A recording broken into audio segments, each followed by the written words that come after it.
Elle fait partie des 2 candidats éliminés lors du dernier épisode de Koh-Lanta, les chasseurs d'immunité.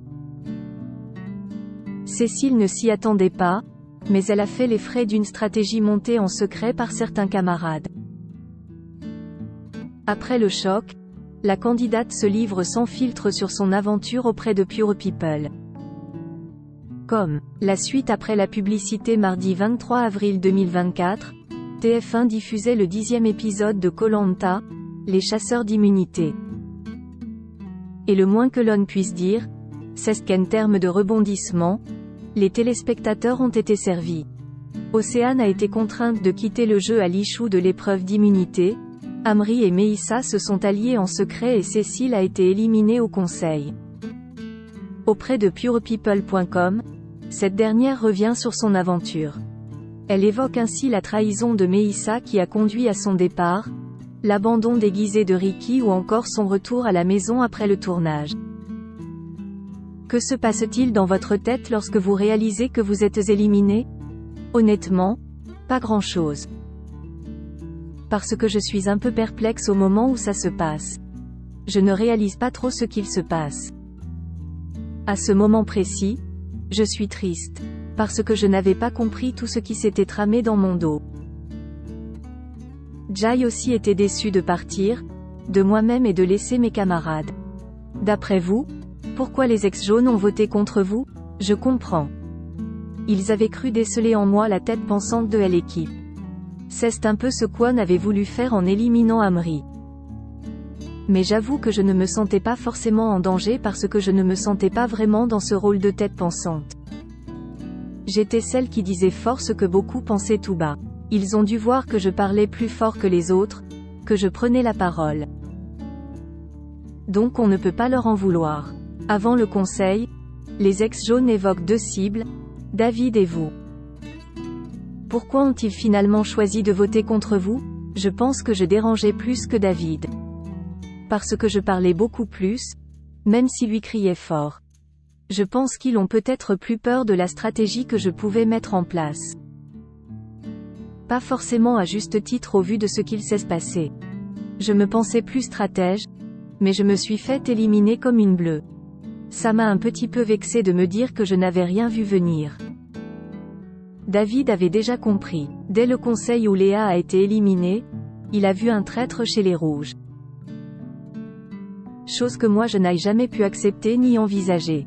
Plus tôt, Megan a prévenu que quelque chose se tramait et qu'il ne fallait pas mettre tous les votes contre Amri. Pourquoi ne pas l'avoir écouté? Il y a eu régulièrement des rebondissements dans les votes à cause de Meissa. Les noms ont été remis en question. C'est vrai que c'était très agaçant. Au conseil précédent, le ton est un petit peu monté et on s'est pris le bec justement parce qu'il a remis le nom d'Océane sur la table. Puis là on avait choisi de voter contre Pauline pour aller dans son sens et montrer qu'On l'écoute. Et Megan m'a parlé de cette histoire 2 minutes avant d'aller au conseil, sans me donner les tenants et les aboutissants. Elle me parlait d'un ressenti, absolument pas de quelque chose qu'elle avait vécu et qu'elle savait depuis un bon moment. Je pense qu'elle a eu un cas de conscience au moment de partir. Megan est quelqu'un de naïf, mais avec la gentillesse que le terme peut englober. J'avais beaucoup de tendresse pour elle, j'avais l'impression qu'elle se faisait manipuler par Meissa. La réalité, c'est que Meissa manipulait un peu tout le monde. Meissa s'est alliée en secret à Amri et de ce fait aux ex-jaunes. Qu'en pensez-vous? C'est clairement une trahison, dans ma perception à moi des choses. On est une famille rouge.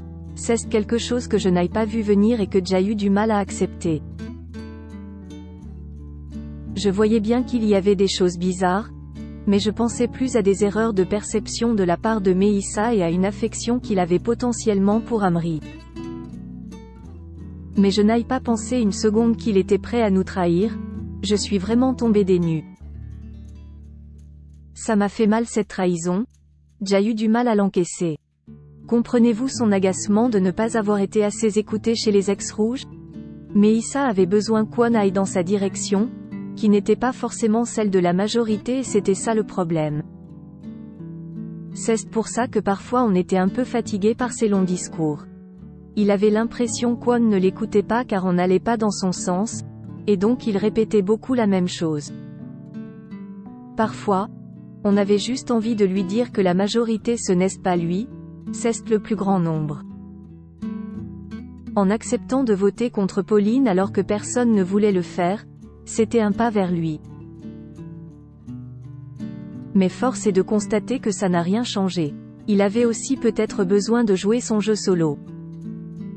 C'est une stratégie comme une autre. Et elle paye plus que la mienne. Au conseil, Julie constate que les ex-rouges sont tout simplement mauvais en stratégie. Qu'en pensez-vous? Je pense qu'On n'avait aucune chance de faire sortir quelqu'un sur les deux conseils. C'est mon ressenti personnel. Il y a des stratégies qui étaient pilotées par Amri et Meissa lors du dernier conseil et peut-être même le précédent. On n'a pas été mauvais, mais à ce stade on n'était pas encore lucide sur ce qui se tramait dans notre dos. Forcément, quand il y en a un qui trahit, c'est difficile d'avancer. Lors de la réunification, Ricky a été éliminé. Léa assure qu'il avait demandé à ce que son nom soit donné aux ambassadeurs, lui dément.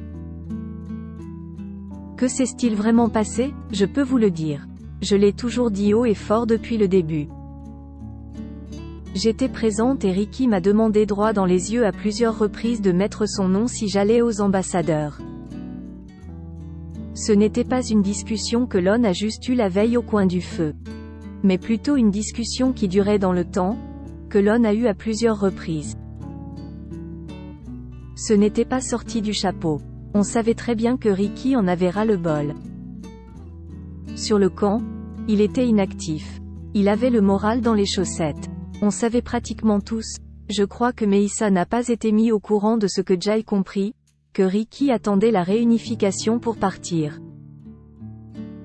Il le voulait et nous l'a demandé, c'est une certitude. Il n'y a pas l'ombre d'un doute là-dessus. Comment expliquez-vous qu'il démente cette information?